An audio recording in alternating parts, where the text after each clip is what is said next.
Je vais vous surprendre. J'ai des tours dans mon sac. Mais je ne suis pas un magicien. Je remonte aux années 30, où la bourgeoisie américaine essayait de comprendre une économie en train de se déliter. En Espagne, il y avait la Révolution. Ici, il n'y avait que cris et confusion. En Espagne, il y avait Guernica. Ici, il y avait des révoltes ouvrières, parfois violentes, dans des villes habituellement calmes.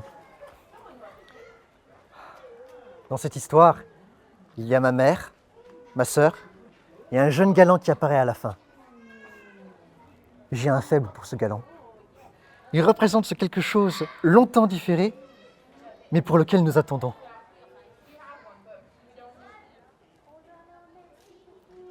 Le reste s'expliquera de lui-même.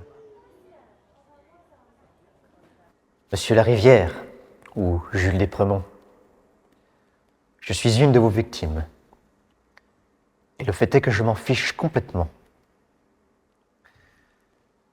Cependant, il y a dans vos peintures un aspect de quelqu'un que je connaissais. Je me suis dit que vous l'aviez peut-être connu. Mais je voulais lui dire qu'il avait raison de vouloir être ce qu'il était. Il y avait du génie dans ses dessins. Il fallait être un sacré imbécile pour pas le remarquer.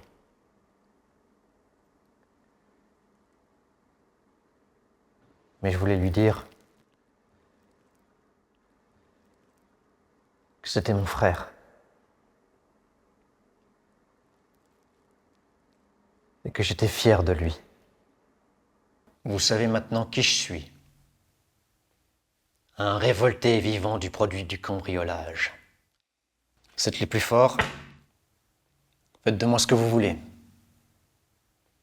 Envoyez-moi au bagne ou à l'échafaud. Peu m'importe. Puisque vous me traitez surtout de voleur, il m'est inutile de définir ce qu'est le vol. Vous appelez un homme voleur et bandit. Vous appliquez contre lui les rigueurs de la loi sans vous demander s'il pouvait être autre chose. Mais moi, qui ne suis qu'un homme, ne possédant que ses bras et son cerveau, il m'a fallu trouver une autre conduite.